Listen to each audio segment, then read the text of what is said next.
Okay. Good morning, everybody. Got 20, just got a few people on here, so we're going to just wait a few minutes and let everybody get on before I start. That's what you choose.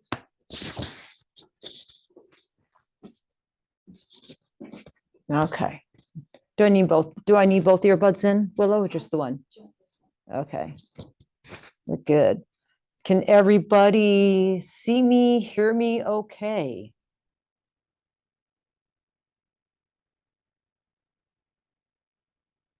Awesome. I see some thumbs up going up. All right. Perfect. So we got some hands up. Jacqueline, do you have a question?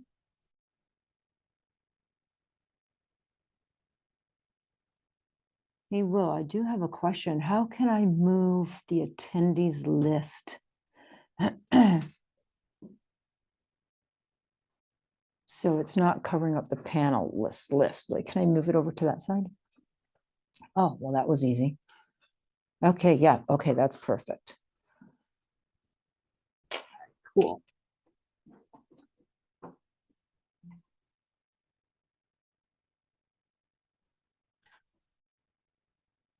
Okay.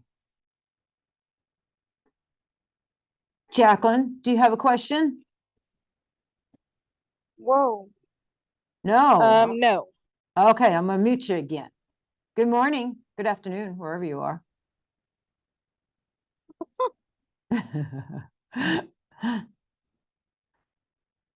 All right.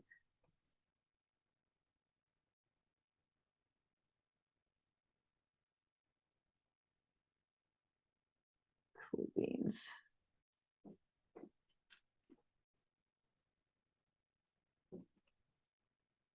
And I'm wondering, how do I scroll down? Oh, I have to go there.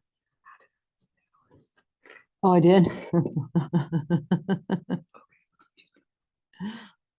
Okay, perfect.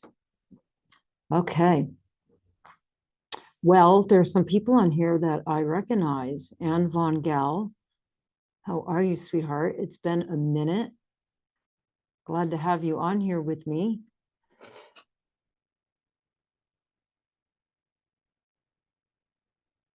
It's been a minute since I have done a live webinar, so I might be a little rusty. Hopefully not too rusty.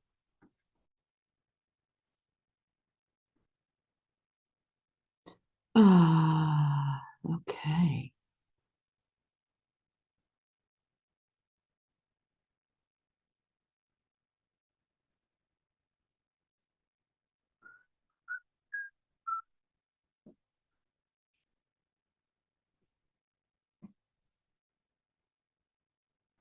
Let me see who else we got on here. I'm going through the names, see if I can recognize anybody.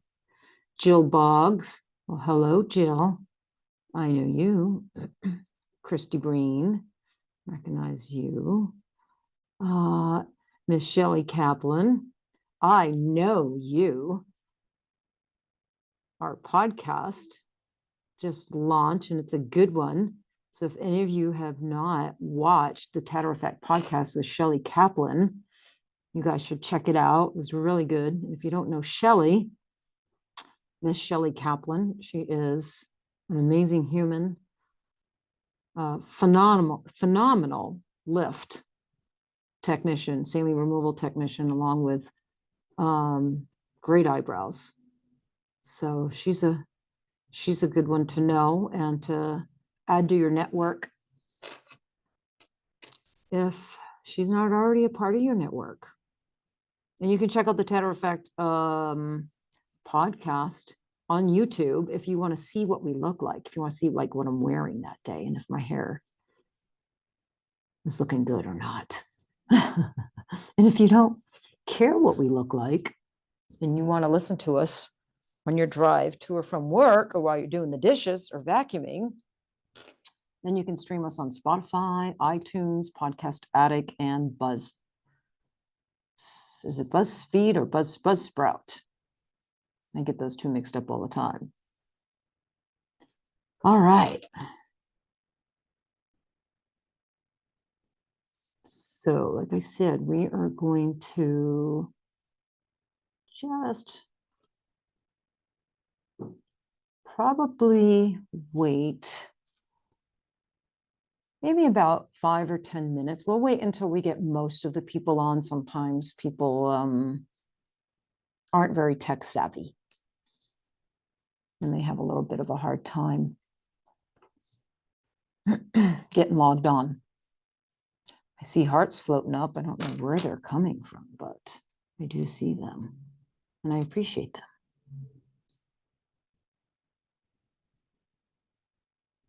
Okay. Should we tell them about the Q&A, Willow? Yeah. So so we are going to do Q&A. I'll probably have to repeat this, but we are going to do some Q&A. If you guys have any questions, you're all here because, I'm going to go over Beyond the Epidermis, the new color theory reference book and checklists that we just launched.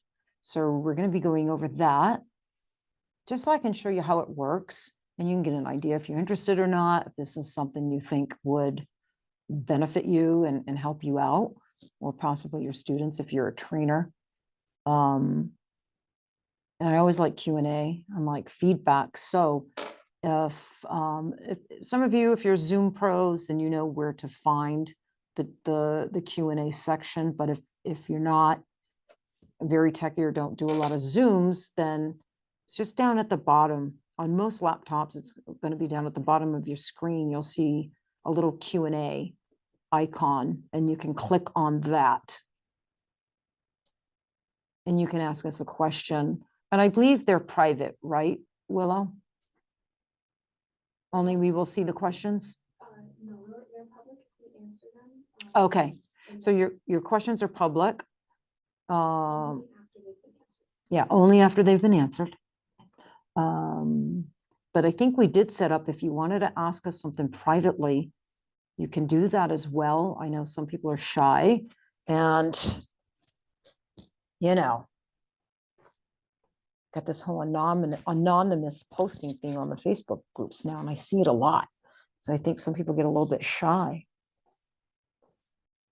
And that's okay. I'm a little shy.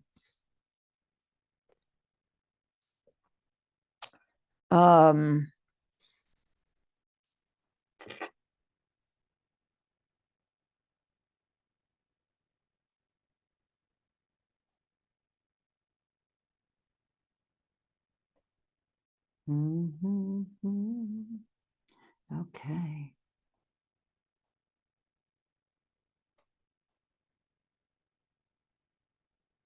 Okay, so we got a good question from Sophia. I have looked at the CI numbers on the bottles of Monica Vanni's Dark Heart and Espresso from Aqua and noticed they are the same. They can be the same colorants. Ella uses all raw colorants, and they can be the same colorants for sure, because within, there manufacturers today with the new EU REACH colorants that pass testing and that are allowed have minimized a little bit colorants that can be used by manufacturers if they want to follow the new EU REACH laws and guidelines, which LI always has. So, but they are absolutely in different percentages, 100%, 100%. The one thing LI will not do, Aqua is very unique. That line is about 28 years old. It launched 28 years ago along with Velvet. And over the years, of course, we keep advancing the formula and adjusting it to keep up with all the new techniques and advances within the PMU industry. And so LI will not duplicate Aqua colors. And when we have someone come on as an artist series, someone like Monica, that's the first thing we tell her, or any artist series, is we don't duplicate colors. And you have to kind of come up with your own colors. So yes, you can see some of the same colorants. Sometimes it will be, it will appear it's the same color, but if you swab them out next to each other, you'll see that they are different because they are in different percentages. I know Dark Heart and Espresso are definitely different because different ratios of each colorant are used. So I hope that makes sense.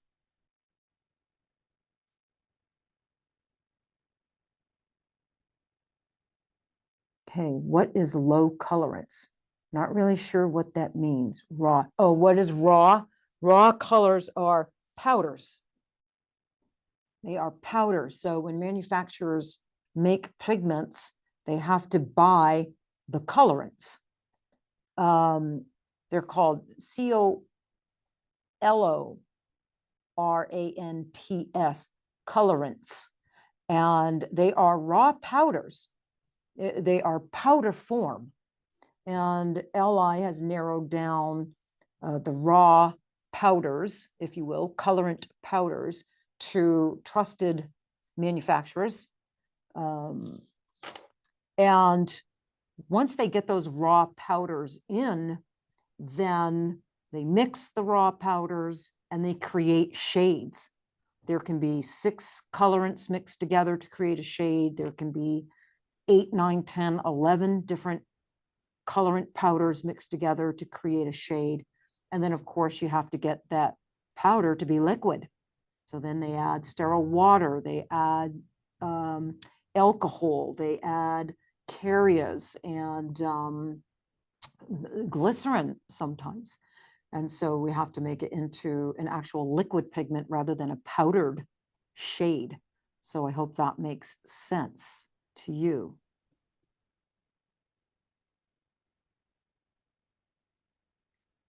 I have noticed excellent retention with colors from aqua. Is there a possibility of oversaturating with this line?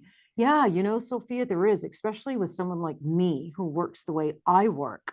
I think the big misconception is that because aqua is predominantly inorganic, that it's weak. And a big misconception is that organics are much stronger than inorganics. And that's not necessarily true. Organics are bolder in tone and much more vivid in tone. But when it comes to strength, that really depends on how the manufacturer makes the pigment. LI makes both an organic, all organic line with loaded, and they make a predominantly inorganic line with aqua. Aqua has no carbon in it, black carbon in it. We do have some organic yellows here and there throughout for balance, but the chemist at LI will tell you that aqua is just as strong as loaded as far as pigment load, concentration level. The difference between loaded and aqua is that aqua, being predominantly inorganic, it's much more muted in tone. It's not as bold, it's not as vivid. The particle size are a little bit bigger. So they implant a little bit differently. So there certainly are some very distinct differences, but you know, I use larger needles and I tattoo more like a body tattooer. So I can certainly oversaturate with aqua because of the way I work. And that's the reason that I have to dilute aqua. With a lot of my eyebrow work, I have to dilute it just because of the way I work and because aqua is a highly, highly pigmented line. It is scientifically impossible to make aqua any stronger. The pigment load is as high as that pigment load can be. And we did that about 4 years ago in the single needle and working light-handed. started to become very popular within the industry. So I hope that answers your question. And thank you, Katrina, for that compliment. Great results with aqua. Yes, I agree. And this is certainly not meant to be an LI pigment webinar at all, but I am getting some it's the only questions I'm getting, so I don't want to be rude. I'm answering them. But we did not lure you on here to promote LI. And beyond the epidermis is non-brand specific. I don't even mention LI pigment or reference it one time at all in the entire beyond the epidermis packet. And I did that deliberately because I want to help every artist out there struggling with assessing skin and choosing the right colors, no matter what pigment line they used. So I didn't want this to be limited and only beneficial in helping those artists that use LI pigments. And nowadays, I think more artists than not are using colors, from multiple lines. I think there's a lot of artists, maybe most, that, they use a few colors from Aqua. They might use a few colors from, Ever After or Soft Tap, other lines. You have a collection, and I think that's fantastic. And then, of course, there's a percentage of artists that are diehard fans of one particular line, but again, I think a lot of artists, most artists, do have and are, a nice little selection of colors from different lines.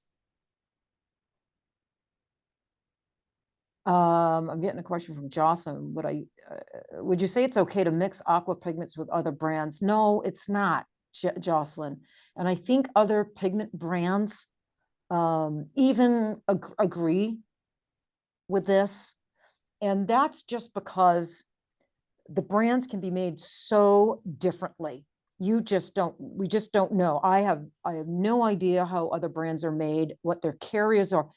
And the big thing is there are different carriers. Like once you make a shade, then it has to be delivered down into the skin. And so carriers are added to the formula. Carriers do kind of what they say they do. They carry that pigment down into the skin. And there's a lot of different carriers for pigment brands to choose from. LI has their favorite carriers that, delivers that pigment down the skin, rather quickly. There's other things that can be added to help the pigments oxidize. And it's those ingredients that we worry about mixing, having too many carriers in one pigment cap, too many ingredients outside of the colorants in one pigment cap that can cause issue. And then the other thing is, what if, I know allergic reactions are very, very rare. It's like I think I heard a study, about 1% of the world's population is going to have an allergic reaction to a pigment. So that's very, very rare it happens, but it does happen. So if you're mixing two different brands and that rare occurrence happened to you, your client got an infection, in a reaction, you would not know what brand, to turn to. So I think it's really good advice not to mix brands. So you can mix colors within the same brand, but don't mix brands. I would stay away from that. I think that's a good rule of thumb to follow. Nicole Gillian, how about shading or dilution solution? Can you use that across the board? Yes, ma'am. I can say yes to LI's soft effects. We made that to where it works with LI pigments and all brands. So I can answer that on behalf of Soft Effects, which is LI's brand. It's a pretty straightforward ingredient list that will have no adverse effect with any pigment line. I'm not sure of the ingredients of other brands' dilutions, so I'm not really comfortable saying that with other brands' dilution solutions. You would need to ask them, but as far as Soft Effects, 100%, that is used. You can use that across the board. You can use it with body tattoo colors as well.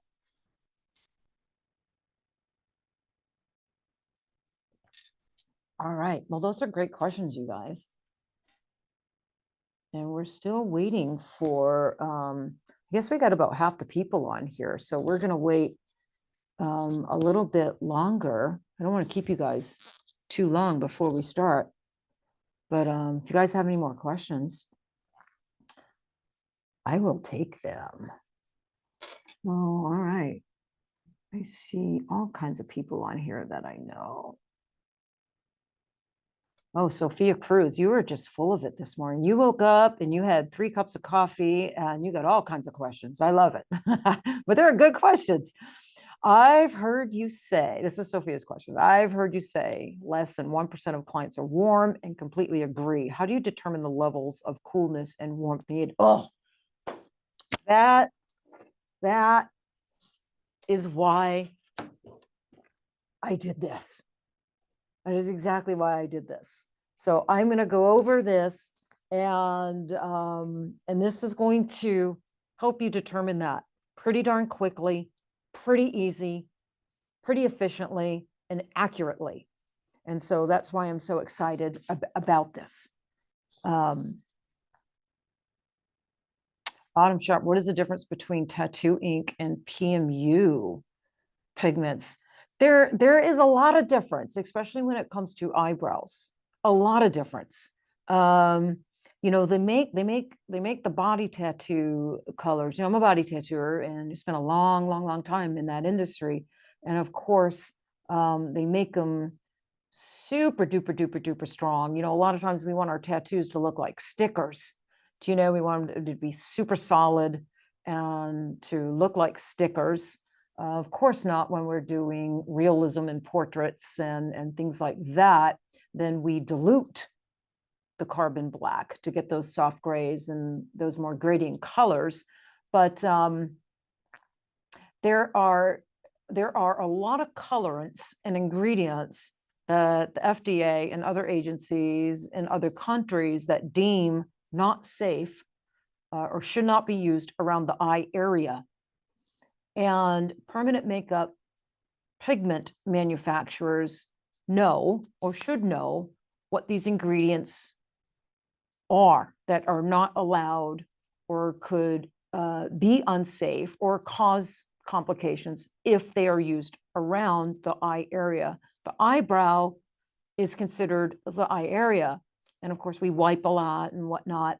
So with body tattooing inks, they're not making their pigments with the face in mind. So they don't really have to keep that in mind and follow those guidelines. They're not working around the eye area, but we are. So that's probably one of the big things is we want to be really careful that we're not using tattoo inks that may contain any ingredients that the FDA or any other agencies in other countries deem unsafe or increase the risk of complication if used around the eye area. So that's one reason. And the other reason, and I had these same questions coming from body tattooing. You know, when I first entered PMU, I thought it was maybe a gimmick or it was just a way to make more money. I had all these same questions that you all have.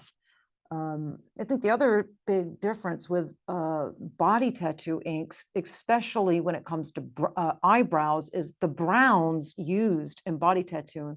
They are not color balanced. They're not balanced in the base for facial skin. Do you know? So we would never on the face use browns that contain magentas or purples or blues or anything like that. Purple, blue, magenta. Anything like that has absolutely no business being in an eyebrow formula. And with some of the browns in body tattooing, they contain some of these, you know, colorants to give them depth, to give them different tones, to give them vibrancy. And it works really well on body skin, but not for facial skin, not for an eyebrow. Facial skin is a whole different beast than body tattoo skin. Facial skin influences pigments much more heavily than body skin influences pigments. So those are a couple of good reasons right there.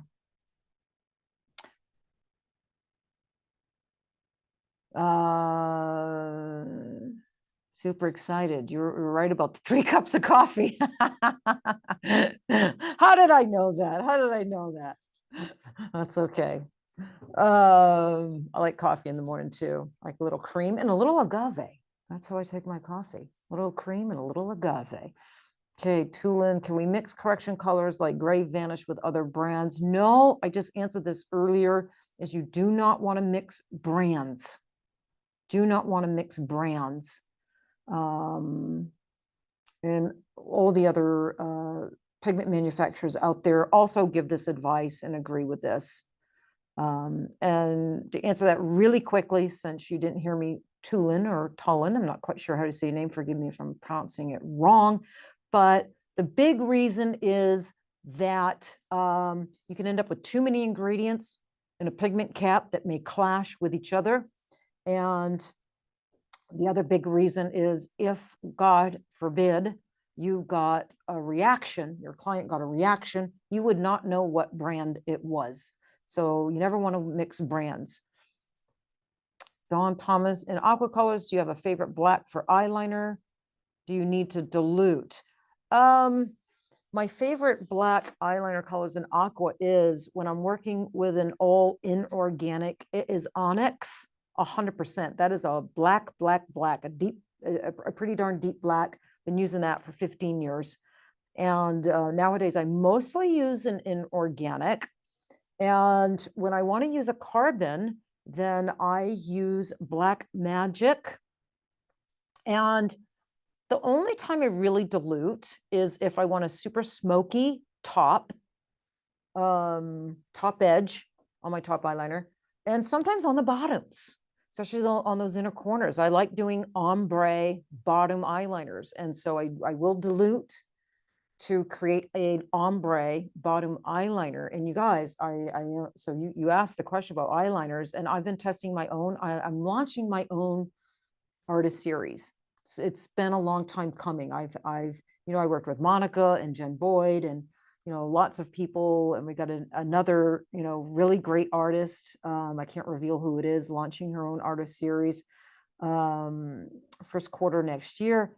And so it was time that I stepped back and launched my own. So we've been testing, I'm launching with 3 eyeliner colors. It's kind of my jam. And they are done testing, and they are phenomenal. They are very different than the aqua liner colors. So I'm very excited for those. Those are launching in the next 8 to 10 weeks. And then my brow colors, I got 6 brow colors coming. Very, very different than LI has ever formulated before. So they've been a couple of years in the making to get them right, because I wanted something very different. Colors are very unique, and 4 of the 6 colors are approved and done and mind-blowing. And I'm still editing, adjusting 2 of the colors. I'm not quite happy. So those will hopefully release second quarter next year. Thank you. Yeah. Okay. So we've got enough people on here that we are going to start. We can leave the Q&A questions up if you want, Willow. I got Willow here. So, hey, thank you everybody for taking time out of your Saturday. Maybe on Saturdays you wake up and watch cartoons, or stay in bed until noon. Or maybe you have clients and you didn't see clients today, to join me today. So I appreciate that. And for that, I dressed up, put on a black vest, made sure I look really handsome for y'all. And and with me, I got Willow in the back. I got Katrina here with me. I got my other team member, Sarah and Kat, all fielding questions, making sure your questions get answered. And if any of you are having difficulties getting on, they're here to help you. And we got Olivia at home. She's sick with a cold, but she is on here also assisting. So it really took a village to make sure we didn't have any technical issues and questions get answered and all that good stuff. So thank you for being here. So let's start. I wanted to start this with a little story of inspiration. I think we could all use a little inspiration these days. So my story of inspiration is about 9 years ago. I had to look up, yes, and see how long it was, but about 9 years ago, I was building my color theory class. I was building my color theory class, and I was about a year into it, and getting ready to launch it, not that far away from the course being done and ready to launch it. And I talked to somebody about it, a colleague, someone very close to me in my inner circle. And I was very excited. Kat was very excited. I was very proud of it. There was not a color theory course online or available via online. And I could just see people struggling with, how to read skin, assess skin, picking the right color. And so I wanted to make this color theory available online. And back then, there weren't all the online training platforms. There just wasn't an online presence yet with courses and classes and information. So when I confided in this person close to me that I had my color theory course and I'm going to launch it on a webinar, and I was super excited, she responded by telling me that no one, she said, Teryn, no one is going to sit for hours on a computer listening to you talk about color theory. That's exactly what she said to me. And that penetrated me. And I allowed it to stir around in my brain for a few days. And I really took it to heart. And I bought into it for a moment. And it just devastated me. It devastated me. And I would pace and pace and pace, and thinking about it. Well, what if she's right? What if no one signs up? What if no one wants to sit on a computer screen and hear me talk about color theory? And then finally, I just, after talking to Kat, who's been a great supporter of mine, finally, I just decided, look, I've spent a year building this and putting my heart and soul into this. I'm going to move forward with it. I'm going to move forward with it. And if no one signs up, or if just one person signs up, that's okay. But I'm moving forward with this. So I launched it. We announced it. And not only did one person show up, it sold out. It sold out in less than a day. So we scheduled another one for the following day, and another one for the following day. The first 3 days, that color theory course sold out. And not only did artists sit for a few hours on a computer screen listening to me talk about color theory, they sat for 9.5 hours. And Anne Von Gall, some of you on here, AJ Benson, I see you on here. Some of you old school ladies, like me, old school, some of you may have actually attended that live color theory course way back when and sat for 9.5 hours. If that was you, raise your hand, let me know, but some of you did.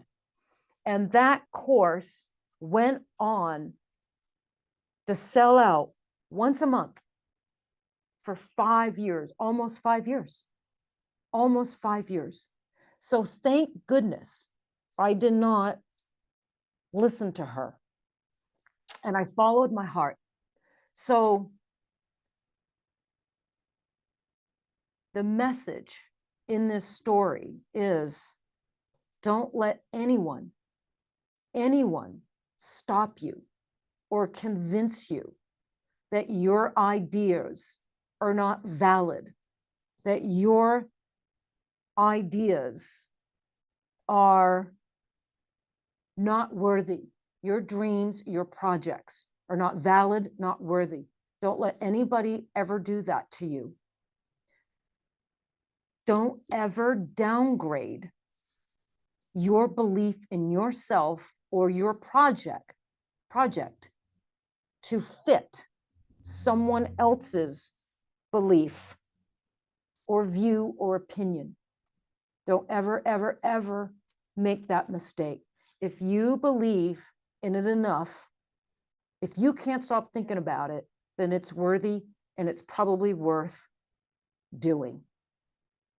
And if you believe in yourself enough, it's certainly worth doing.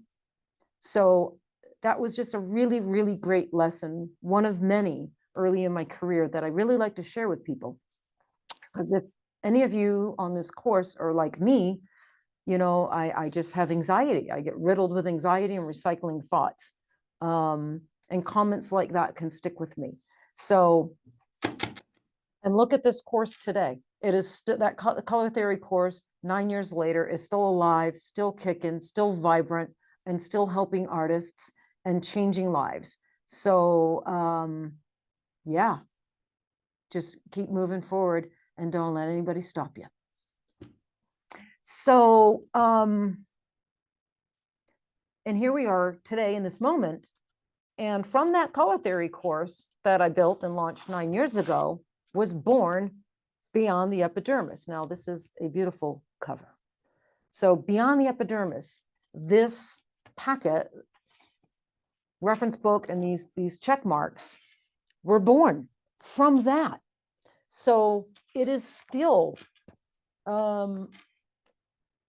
growing and evolving and making a difference in artists' lives. And it totally involved into this.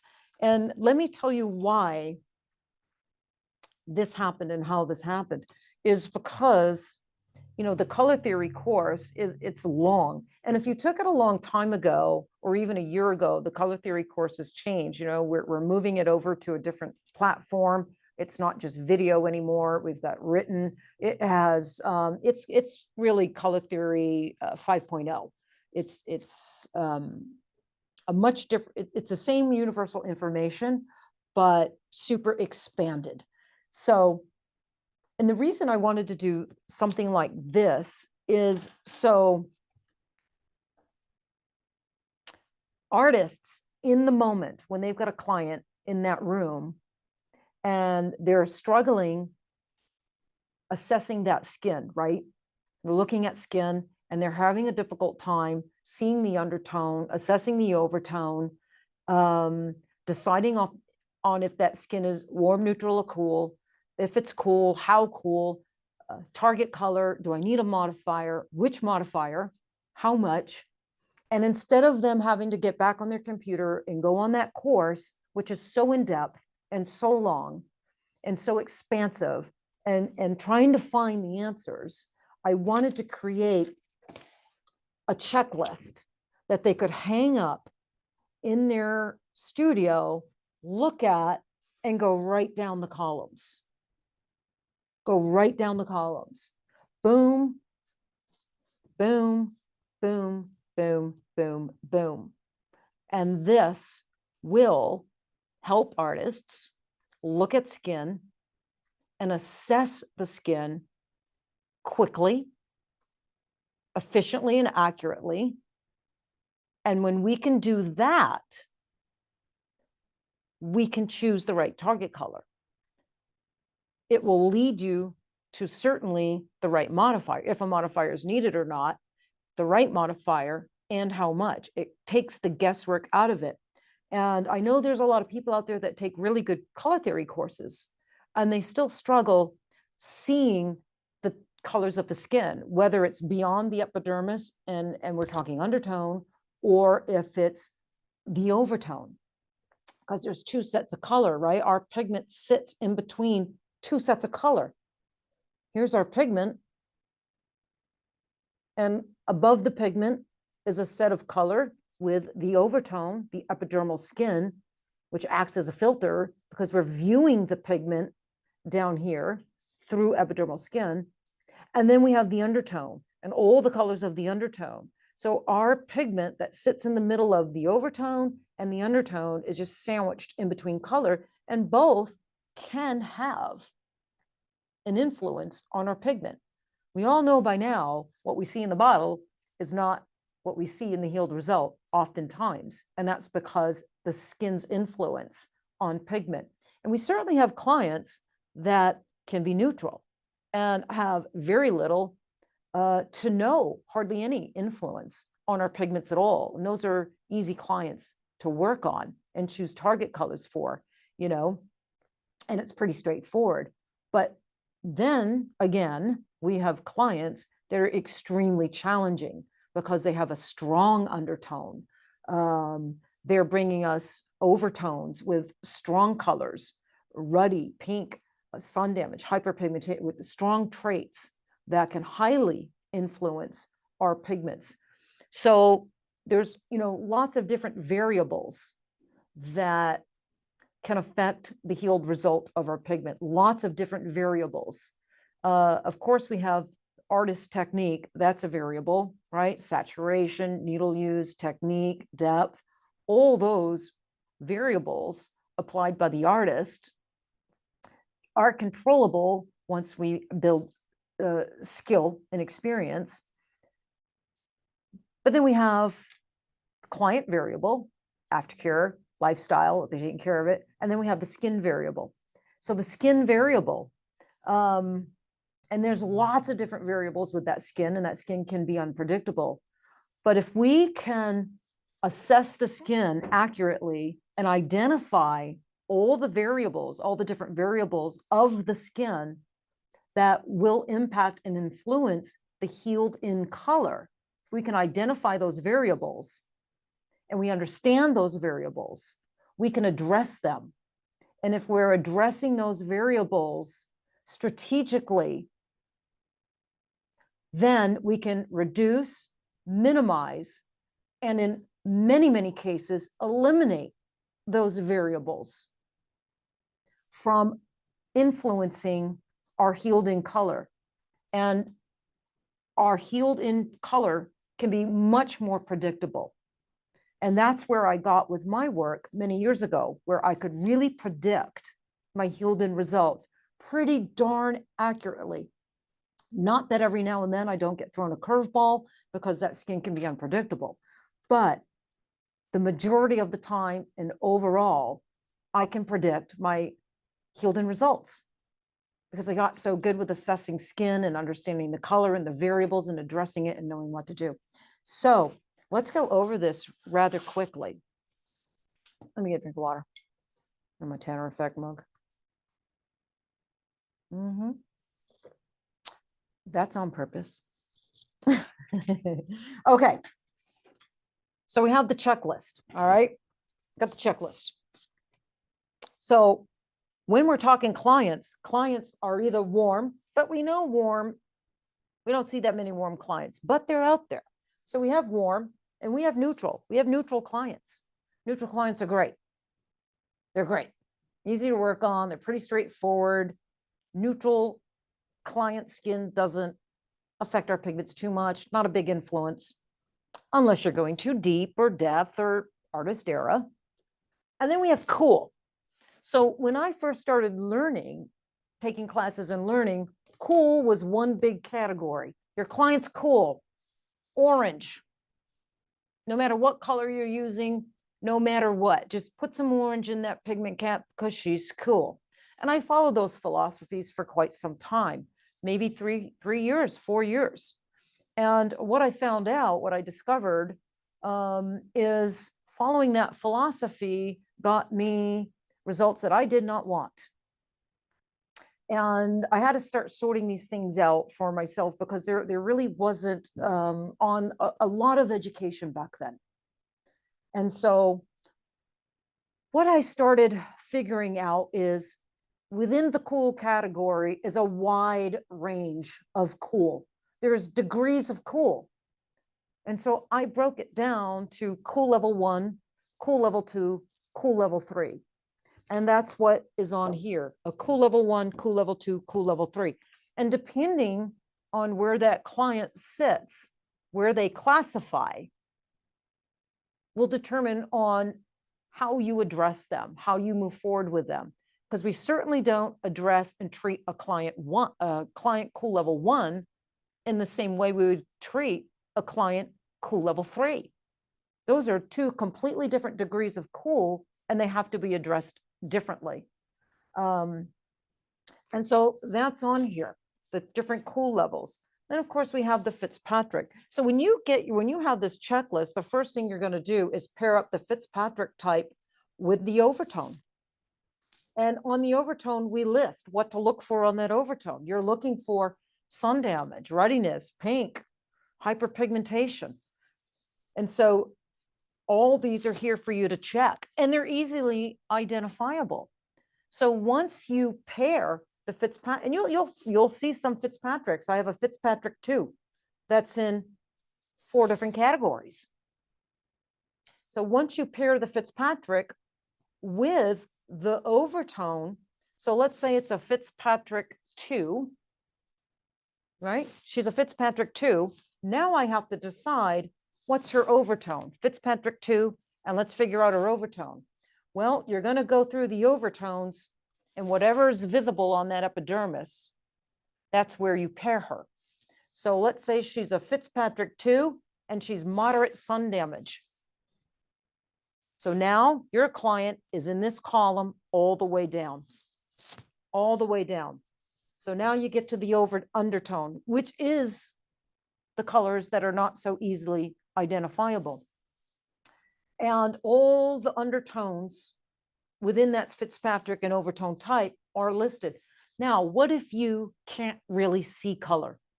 You can't see that undertone. And I know a lot of people can't. That does come with time, training your eye to see that undertone. And I've talked to a lot of people that even with a lot of time and a lot of study, they still have a very difficult time seeing undertone. So that's where the reference book comes in handy. So you can open up your reference book, and I break down the undertones: warm, pink, ruddy, violet, purple, blue, olive, neutral, brown, and black. And in all the undertones, I list different traits that will help you determine if that is in fact a purple undertone, or a pink, or an olive. There's different traits to these undertones. So you can come here and identify traits on the face that will help you determine what that undertone is. And once you determine that undertone, then you check it here. And then you go down to brow color, and that's pretty obvious. And then we go to modifier. And the modifiers are listed by undertone in Fitzpatrick scale. And you just check the one that matches, which leads you to the modifier, roughly how much, and which one, whether it should be a warm yellow, a yellow orange, a straight orange, or a red orange. And you write all your conclusions here. So that is the color theory checklist. And as I mentioned, anything on the poster, the checklist that you can hang right up in your room, anything that you need a little further explanation on or a little further guidance, you're going to find it in here. You're going to find it in here. I talk about the stretch test, the overtone influences. We talk about sun damage, pink skin, ruddy skin. We talk about all kinds of things. Let me see, what else? What else can I show you? I even go into the Fitzpatrick scale and how to determine the Fitzpatrick scale. And I even give a little synopsis on how they tend to tattoo and receive color and influence pigment. So that is a great little reference point. The other thing I do is we have lots of different faces in here that will show you different faces We'll tell you if they're neutral, cool level 1, cool level 2. We list their undertones, their overtones, and which modifier to use. We go through all the different Fitzpatricks listing that. The other thing we do is we list more faces, and many of these are my own personal clients. And we list them. Here's a warm, here's a pink, here's 2 pinks. Cool. And we list their overtone, their undertone, the target color that will best complement the skin type and neutralize the pink in their skin, the modifier that will best complement them and neutralize the ashiness or the gray factor, I like to call it. Pink skin's cool. We list ruddy. We list violet, blues, olives, and we go into the neutral, and we go into the brown and black with all these visuals. So it's pretty darn cool. And I list modifiers, and not by name, just by warm yellow, yellow orange, orange, and red orange. What skin types to use them, what pigments to use them with, and what pigments do not use them with. You know, when I first started, we were taught to add orange to everything.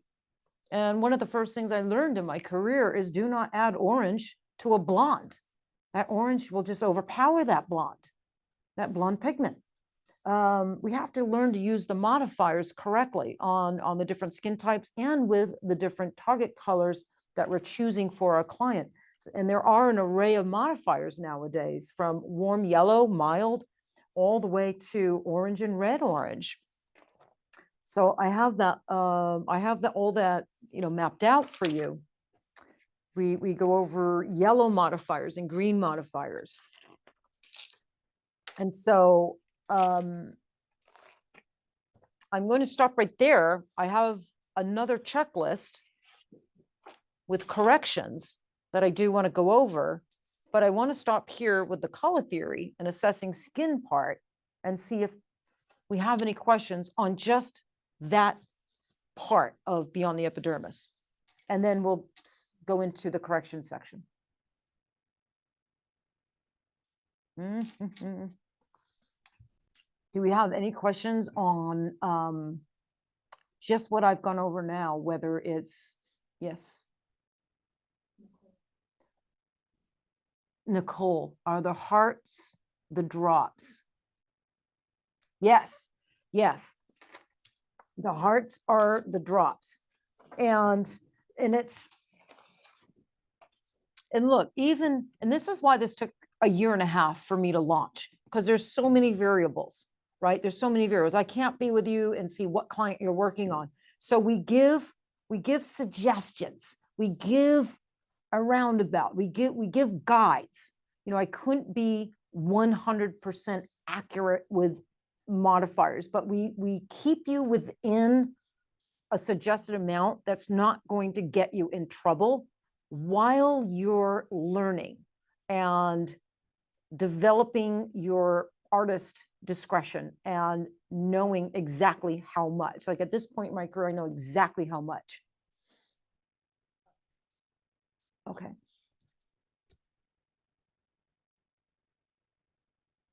Perfect. So yeah, that's what the hearts are for the bottom. And when we're talking, and you see with neutral, there's no hearts, because typically with neutral skin, we don't have to add modifier, but there is a little note here. Unless you're using a really super cool dark color.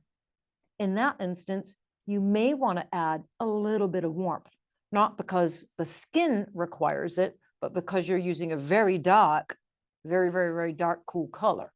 And with dark, cool colors, if it's not pre-modified, and not all of them are, then you may want to add a little warmth. If it is pre-modified, then you may not have to add a little warmth, any warmth. The pre-modification done at the manufacturing level may be appropriate. Are there any other questions on the checklist that I can answer?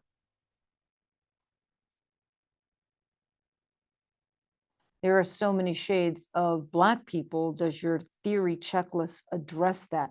It it it does. So we did it by Fitzpatrick scale. So Fitzpatrick, 4, 5, and 6.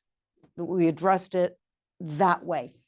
In my course, because that's all we could fit on here. In my course, on the online course, I go into brown and Black skin much more in depth, because when you're talking like a Fitz 5, right? Let's say a Black woman, Fitz 5, that skin can be different shades. It can be more golden. It can have a reddish hue. It can have a grayish hue. You can see the different hues on the overtone. And I do go into that more so in the online course. On the checklist, I didn't feel I needed to, because we're just talking coolness, not really tone per se.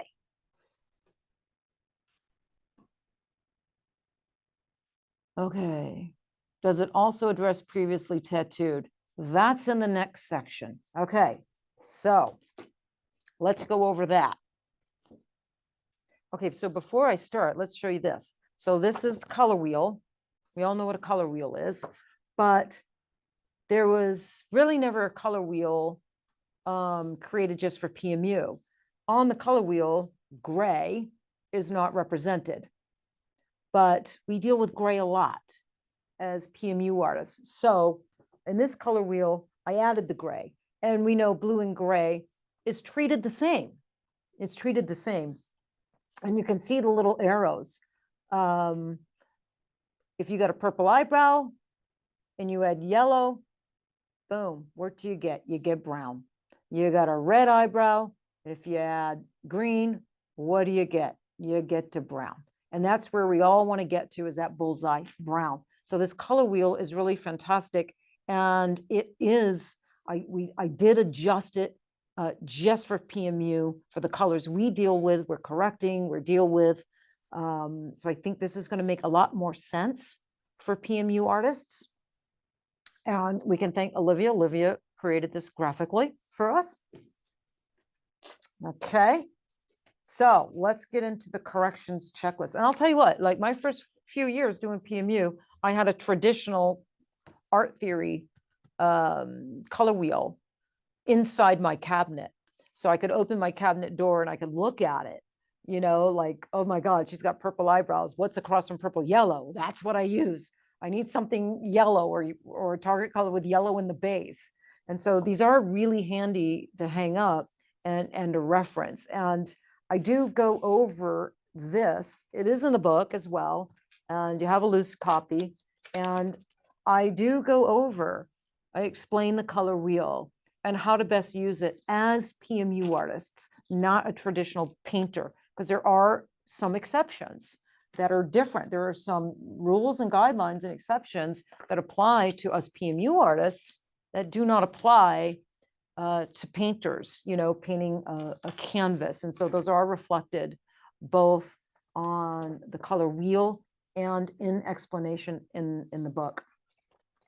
Okay, so let's get on to corrections. So corrections are huge right now, right? We're either color shifting or we're doing removal, because there's just so much bad work out there right now. And everybody knows, look, I've been color shifting and doing saline removal for I've been doing this, I just celebrated 22 years. So about 18 years. And I have lift in the lift course, but I think the misconception about me is because I'm really into saline removal, and I have lift, I developed lift, and I have the lift course, that I am 100% remove everything. And no, I want to clear that up. Not at all. If I don't have to put someone through saline removal, I am not. I am a big, huge color shifter as well. And back in the day, before saline solutions got if more effective, because back then we were only using regular salt. There were no formulated, no manufacturers were making saline solutions back then. So all of us artists, on the down low, were going to McDonald's and getting little packets of salt, and we were doing this because and it would help, but it was a longer process, and it didn't lighten and remove nearly as well and efficiently as a solution like Lift, which is smartly and strategically engineered by LI. So back then I was more prone to color shift rather than getting into removing. And so I became a prolific color shifter, and I really learned how to do it. And back then I was attempting color shifting on more saturated brows because, like I said, there wasn't a lot available. But now here we are. We're in a different day in the industry where we have really great saline solutions that are highly effective, like Lift, and we can also color shift. And I think it's important to know when to color shift and when to put someone through removal. And rather than everybody, I'll see a post on Facebook, from someone, should I color shift as a removal? And 99% of the comments are removal, removal, removal. And I'll look at it, I'm like, I wouldn't remove that. That's a good candidate for color shifting. So that's why I wanted to put together this. So this is a checklist also. And whether we do removal or not, have to remove a full brow or not, really depends on saturation level. So all this is excellent. And I'll take you skin tone, the client's desired result. We can jot that down, and what technique they come in with. And here is saturation level. So low, medium, and high saturation level. And you're going to check which one they are. And if they're low saturation level, it will take you right across the board on the best step forwards to address that low saturated eyebrow. If you check low and you go across the board, those are very bullet points. But then you come down here and you go to low, and much more detail on how to address that, whether it's a powder brow or it's microblading, on whether the shape is good and shape does not be adjusted, or the shape is bad. And we do need to make adjustments with the shape. Beyond that, I expanded even more in the book, really explaining saturation levels and giving visual examples of low, medium, and high saturation.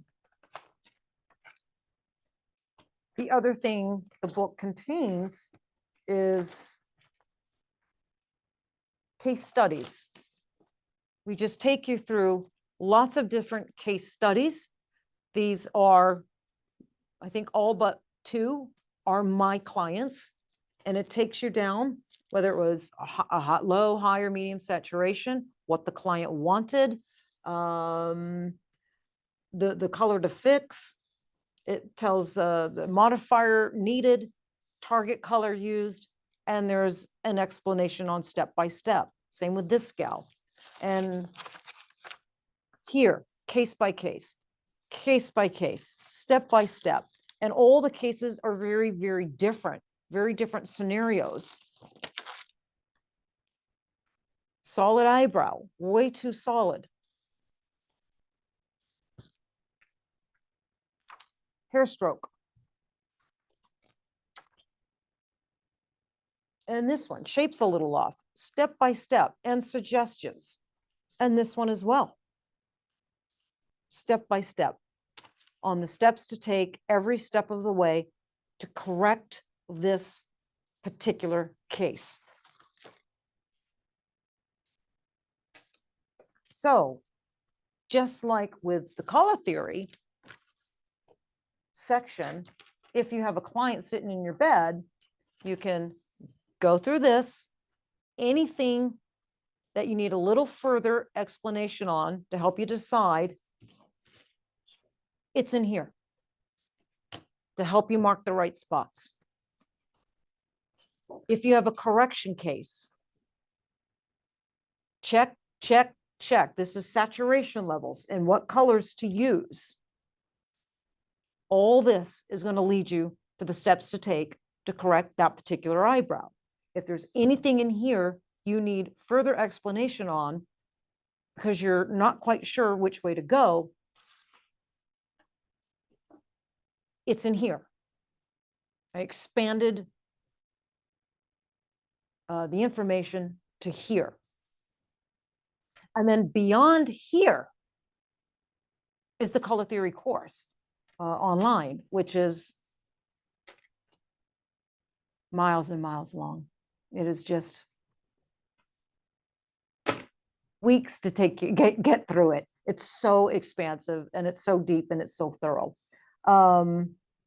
So that's what we have. We have the in-depth online color theory course. Gave birth to this,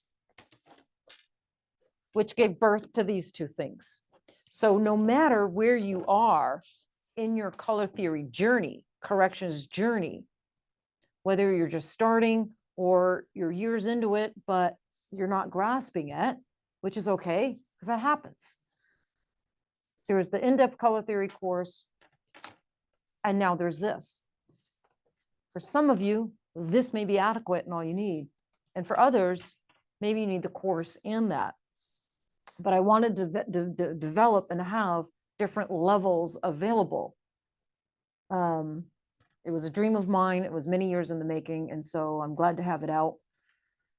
Very much so. And before I go any further, I do want to give a massive shout out and a heartfelt, very, very, very, very heartfelt thank you to Willow, my very own Willow, who works here at the Girlz Ink Studio. If you watch the Tatter Effect podcast, she sits in with Olivia.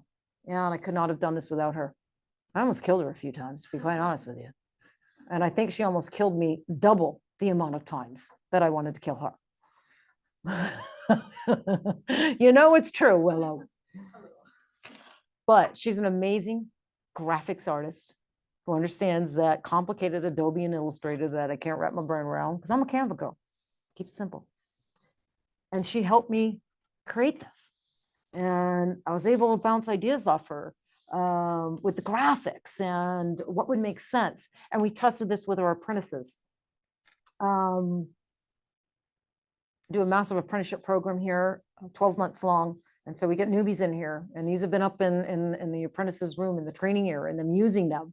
And so we would edit and edit and edit to where the apprentices, boom, boom, boom, boom, boom. And we knew we had something really valuable and something really special that could help all artists struggling. So this wasn't put together in a day. And it was a labor of love. And it was put together very thoughtfully and very responsibly. And I'm really super proud of it. And I hope that those that purchase it and end up using it find it very, very valuable and very, very helpful. That's why I did it. So I guess we can take some questions. Are there any questions on either thing?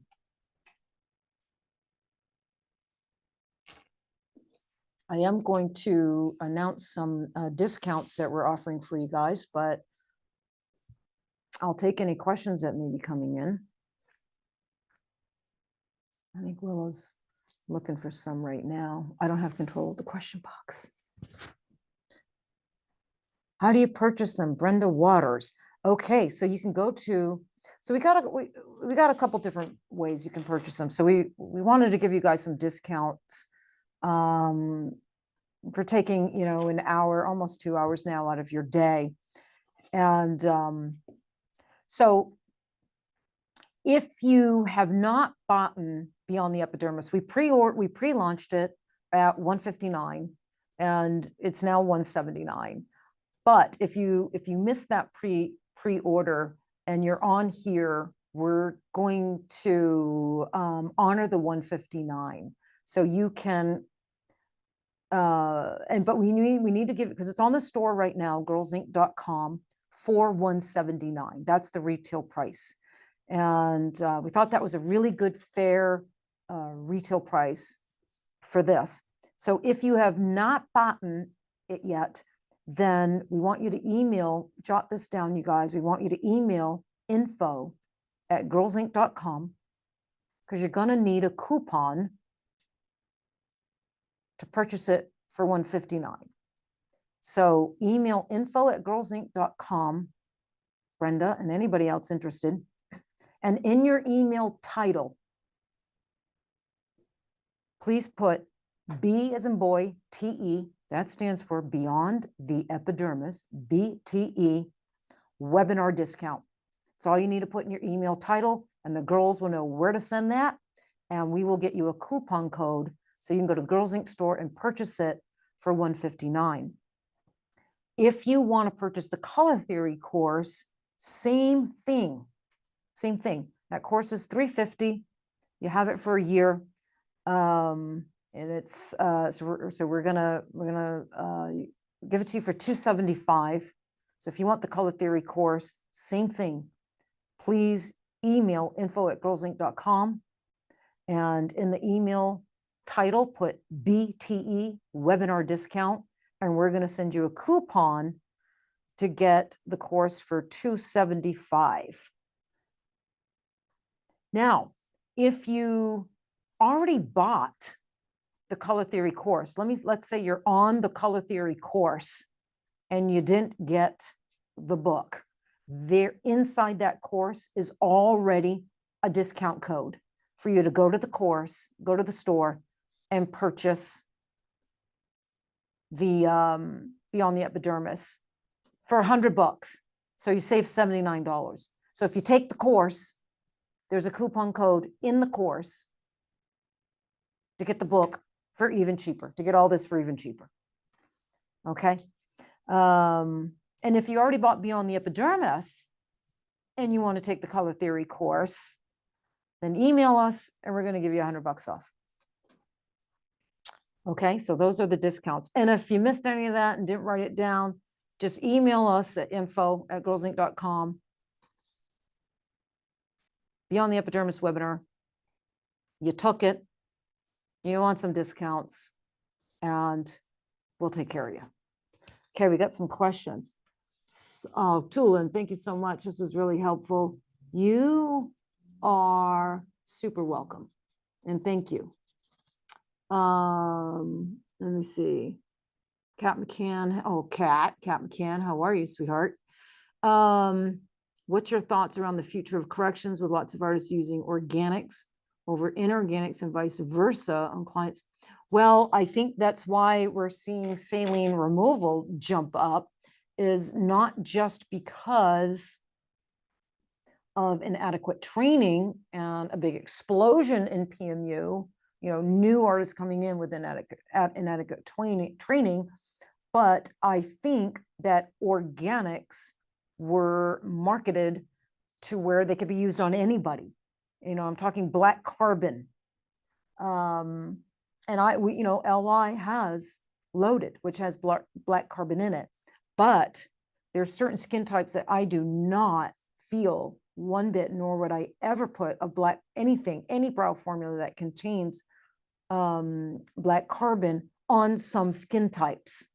So I think there's nothing wrong with organic brow colors, or we would not have released one with LI, but artists need to learn when to use an organic that contains black carbon and when to never use an eyebrow formula that contains black carbon, because there are certain skin types that host pigment very well, very gracefully, including black carbon, if it's a high quality black carbon.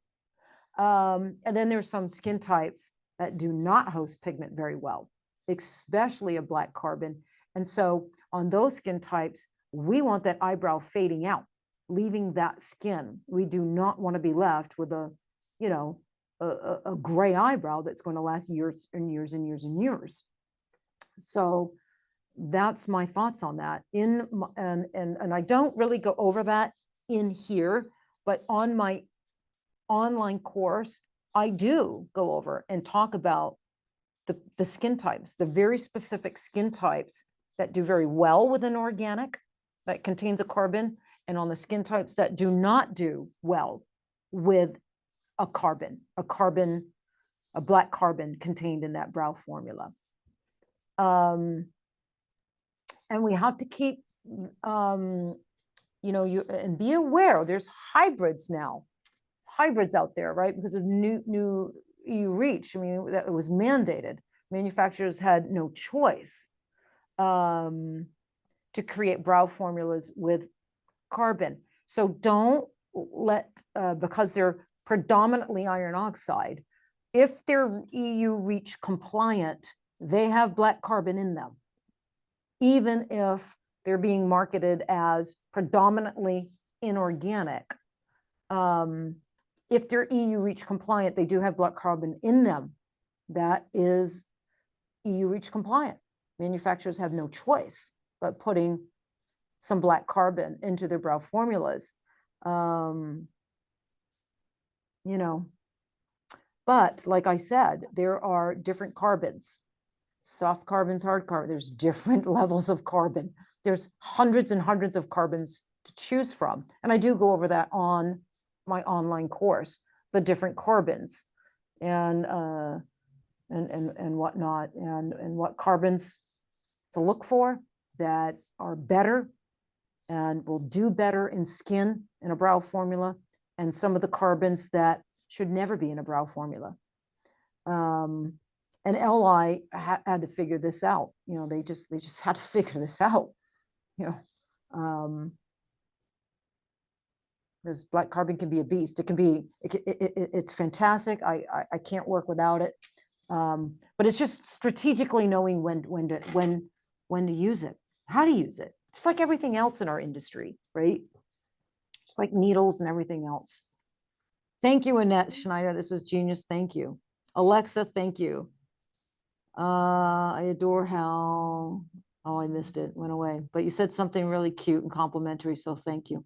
Trisha, I've been following you for years and just wanted to say thank you for always bringing us the best information. Oh, thank you, Trisha. I appreciate that very, very much. That means a lot to me. Really, really does. I thank you. Gillian, when are you launching new shade black eyeliner pigment? What's its name? Well, I'll tell you, they are tested and the colors are done. We are just, I didn't like the label, the bottle labels. I didn't like the labels. So we got new samples coming in. So it is just a matter of packaging labels at this point. And they are OMG, the OMG pigments. And yeah, we've got some great names. I'm not going to quite tell you yet. I'm going to hold those a little close to my chest for right now, but great fun names that are going to be fun marketing and fun watching you guys say and type on social media. So I'm super stoked for that. Amanda Bishop, not a question, but I'm a newer artist and just opening my own studio. My order has already shipped. I jumped on this. I am so relieved for this. I feel I have good understanding, but still find I'm unsure. So I'm thankful for this. You're very welcome, Amanda. And you are no different than anybody else, sweetheart, including myself. So don't be too hard on yourself. Color theory, although it's very layered, many layers to color theory and assessing skin when it comes to PMU in the face, but it doesn't have to be complicated. And that's what I've spent the last 10 years doing, is trying to uncomplicate a very layered subject so it can be understood. Because when it was being taught to me, it was being taught in a very complicated way. My brain couldn't understand it. And once I started really understanding it, I couldn't understand why it was being taught so complicated.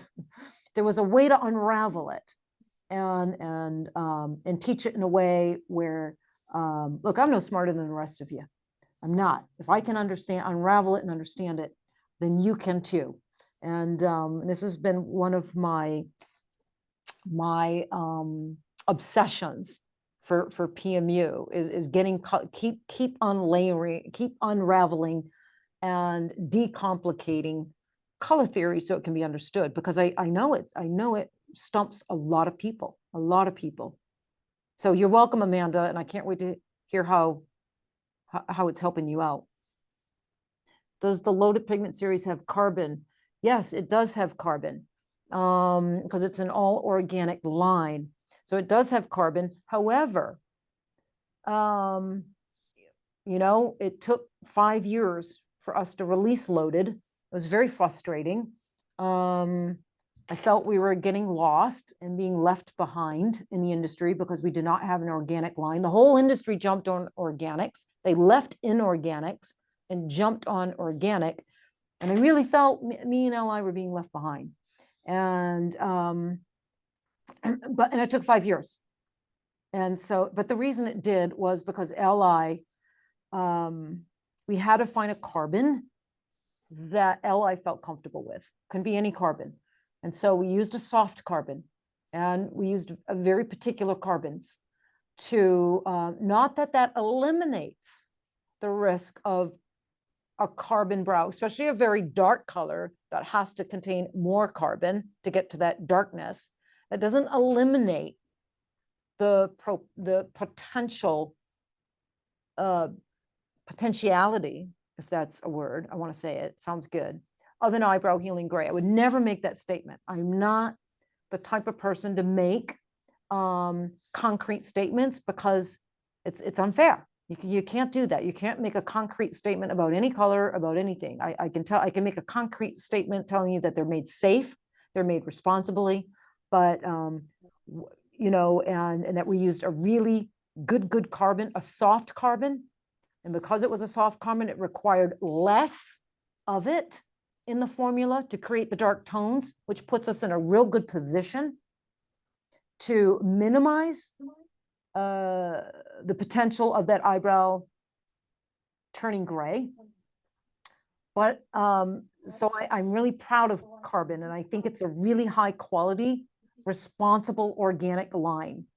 But again, carbon aqua, you know, we made both, Li made both, I use both, but there are certain skin types I would not use carbon on. I would not use any pigment that contained carbon on certain skin types. And then there's certain skin types I certainly will and feel very comfortable doing so. My own wife, Kat, I did loaded Mustang on her 5 years ago. 5 years ago. I diluted it by 50% because, you know, she's got a little hair, and her brow is 5 years old, and it is not gray. It is still that beautiful dark tone. And that was Mustang out of the loaded color. That was one of the first colors we approved. Boom, let's get that launched. And like I said, it's 5 years old.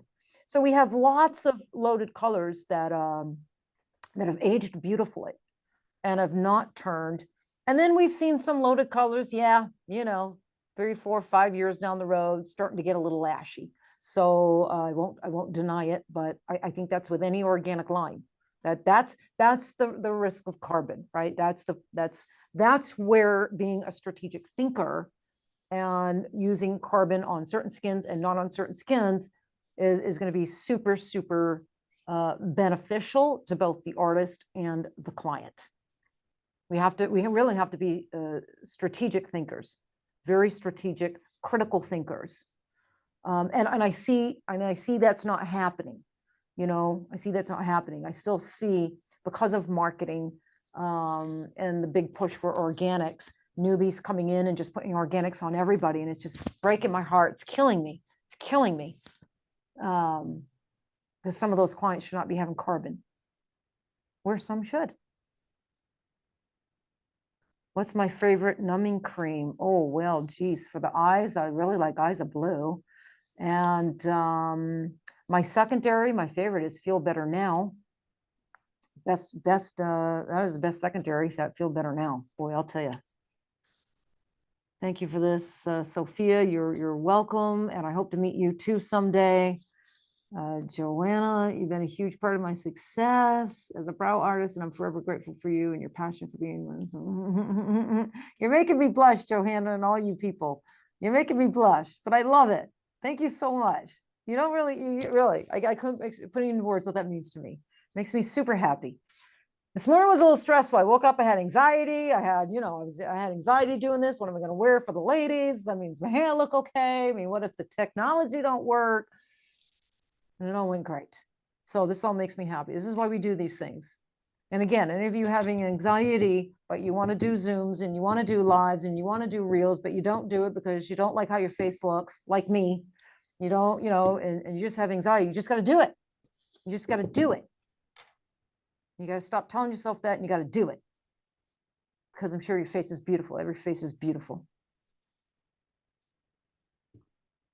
Anne Vogel, what skin type would I not use carbon? I'll tell you one skin type I would never use carbon, and that is a really ruddy skin type. And why? I always give you a why. I don't just give you answers and hope that you accept my answer. None of us should do that, right? We always need to ask why. And understand the answer behind the why, right? So the reason I would not use carbon, a black carbon, on someone ruddy is because what does that ruddy skin have a propensity to do to pigment, period? Whether it's an organic or an inorganic, and the inorganic turn gray. That ruddy skin is a bitch, right? Especially if it's very ruddy. That's like a cool level 3. And that has a very big influence on our pigments. That skin, if you could take ruddy skin and squeeze it, gray would drip out of it right into your pigment cap, right? So gray, even though it's red, it brings the gray factor. And so on skin like that, no, I don't want black carbon, because black carbon has the potential to last a very, very, very, very long time. And ruddy skin is not a good host, right? It's not graceful to our pigments. It does, it's not a good host pigment. So on ruddy skin, I don't want it to sit in there too long. I don't want it to be in there 5 years, 6 years, because it's definitely going to end up gray. I want it to fade out before it has a chance to turn gray. That's what I want. Does that make sense? Anne, does that make sense? I see some hearts, so it must.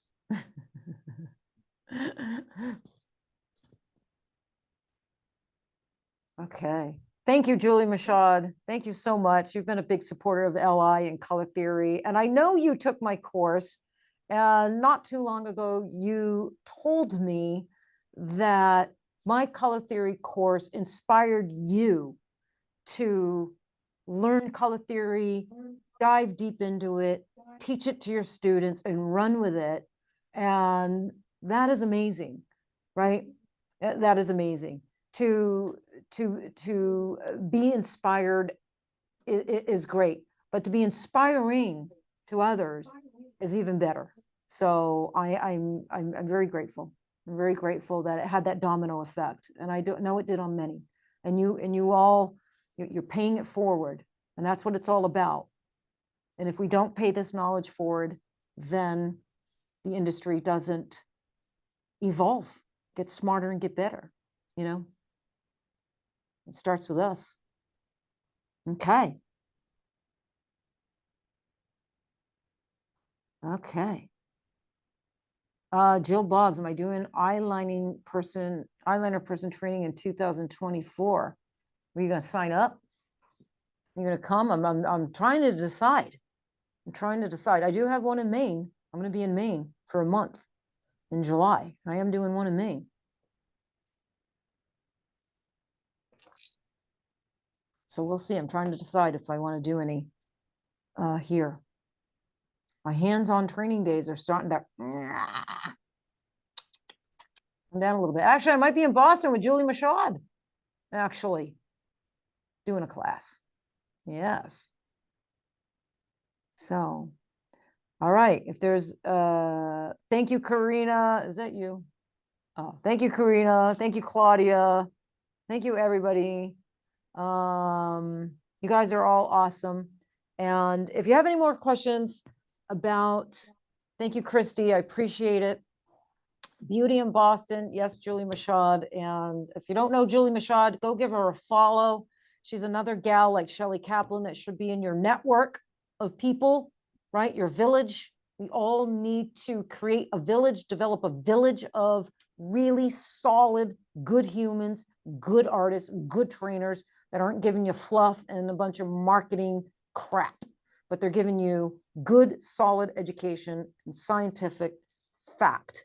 And, you know, that's Shelley Kaplan. That is definitely Jill Boggs. That is definitely Julie Mashad. That is, you know, there's I see people on there. If I miss someone, I am so sorry. But there's good people out there, and I know we got a lot of newbies. And it's about surrounding yourself with good people, good trainers, good artists.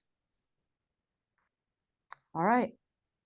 Okay, you guys, we're gonna sign off. It's been 2 hours, and Mary Richardson just arrived. She's at the Girlz Ink Studio. She's doing a class here, and we're doing a podcast. Yes, Michelle Dom, I'm even going to try to say your name, Dobrozinski. I might have said that wrong, but you love Shelley. We all love Shelley. Is Shelley still on here? Is she hearing all the? She is. She is. I love me some Shelley Kaplan too. She's the best. And hey, Shelley's in Florida, and any of you want to learn, you know, hands-on saline removal, because everybody should be learning it. Everybody should be learning. It's a part of correcting. Sometimes you definitely certainly need it. Shelley Kaplan's one of the best, and I believe she's out of Florida teaching that, but you can find her, Shelley Kaplan. And any of these names that you have forgotten that I'm mentioning, you can email us and we can point you in the right direction. Any answers?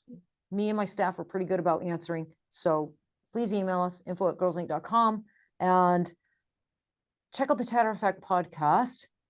If you're not following us on Instagram, we would love it if you did. I do reels for you guys. And that's it. Do we have anything else, Willow?